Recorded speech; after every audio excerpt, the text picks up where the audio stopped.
Beirut में IDF ने बड़ी एयर स्ट्राइक की है। हथियार निर्माण यूनिट को निशाना बनाया है।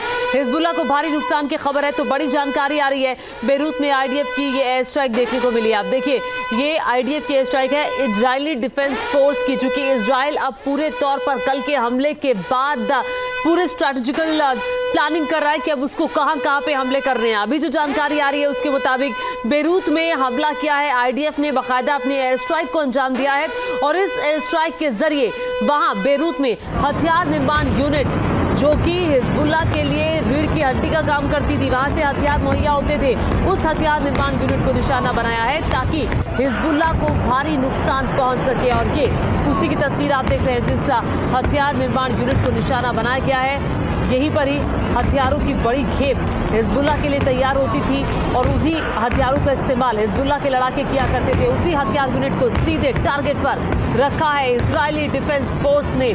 ईरान का मिशन ऑपरेशन मोसाद, लेकिन अब इजराइल क्या करेगा, सबकी नजर इसी बात पर टिकी हुई है, क्योंकि कल ईरान ने जो हमले किए, ताबड़तोड़ 200 मिसाइलें इजराइल पर दागी, उसके बाद से ही लगातार पूरी दुनिया की नजर इजराइल पर है कि इजराइल अब आगे की क्या कार्रवाई करेगा।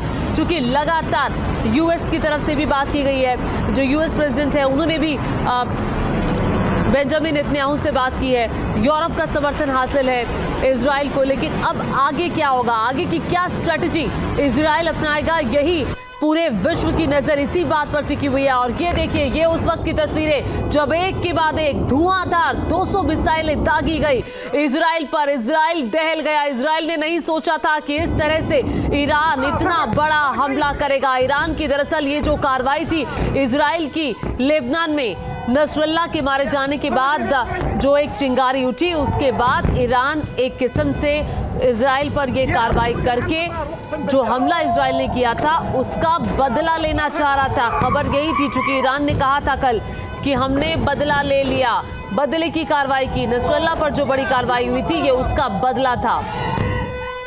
न्यूज नेशन अब व्हाट्सएप पर खबरों के ताजा अपडेट के लिए न्यूज नेशन के इस क्यूआर कोड को स्कैन करें।